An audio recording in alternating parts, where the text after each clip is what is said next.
It is 12 minutes past 8 and a warm welcome back. Yesterday, we woke up to the news that major chicken producers in the country are threatening to downsize their operations because they are struggling to maintain their profitability due to the import onslaught.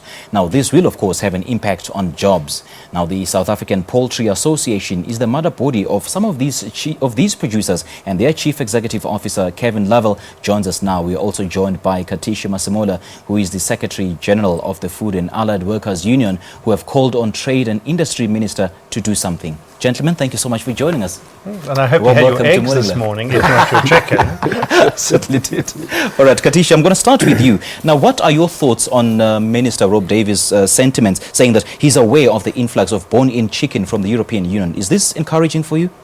Well, that is a way it's encouraging, but we need some action, because every day passing, the situation is getting even more dire. Yeah. One of the chicken producers, just in one day, every single day they're losing, 1 million rands in losses directly attributable to the dumping of chicken from Europe. So we don't have luxury of time. The minister must move with lightning speed. We need some interventions quickly. Yeah. And which specific companies do we know of that have started cutting down, downsizing, or have threatened to do so? Well, Rainbow Chickens have started. In fact, by the end of this month, just more than 1,000 jobs will be gone. Country Bet will be following suit. They are earmarking cutting 1,500 jobs. I'm told that small-scale chicken producers are closing down, though the situation is simply getting dire, and we can't wait any longer. Now, Kevin, back when there was still a huge conversation about AGOA, you said then that we needed to check that there's an acceptable level of, of poultry imports coming into the country. Why was that advice not heeded then? Well, I think the advice was heeded, but it wasn't acted on.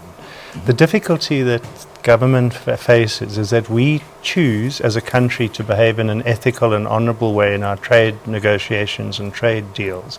A number of our trading partners are a bit faster and looser when it comes to the way they do these things. So we're constrained by the fact that we want to follow the rules, and Minister Davies is doing everything by the book, but the book's a very, very slow book. It takes you like a whole school career to get through it, and we haven't got time to wait for a school career. That's our problem. That we do believe that he is trying to act, but that he's constrained by the rules, and the rules make it slow. Is it too late? Well, the real worry for us is that we will be like the textile industry. When we shrink, we will shrink forever. We won't disappear. There is still a small textile industry in South Africa, but it's small. It used to be big. And our chicken industry will become much, much smaller. And that's going to happen quite soon. One of the family-owned businesses has been running for nearly 40 years in Polokwane, closed last year. About 12 other businesses, mostly the medium-sized ones, have gone down. Rainbow are not only retrenching workers, they're actually selling their farms. They're giving up. That's terrible. When you give up, that's terrible. Yeah, that is sad. That is really, really sad. Now, of the industry members which have threatened to downsize, which ones are your members? Some are full members, others are partial members. We have a special half-pregnant category in our system, but Rainbow are involved with us, and they're cutting down. Astral, for example, has chosen to rather use short time. Now, that still hurts Katishi's members' pockets, although nominally they still have jobs. So it's not just about getting rid of jobs, it's about what's the income that the workers are getting, and for everybody it's getting less. Yeah. Katishi, what is it that you're demanding from the government, and have any of those demands been met? Well, no, they haven't really been met, but we think that government has got the possibilities to can intervene within the rules or even take extraordinary measures. The anti-dumping duties or the safeguard measures or the hiking of tariffs are some of the interventions that they can do. We need a structured, long-lasting defense of the poultry industry. Short-term measures and temporary interventions will not assist, because the situation is going to be with us for a long time. Yeah, and just how many workers will be affected by the downsizing?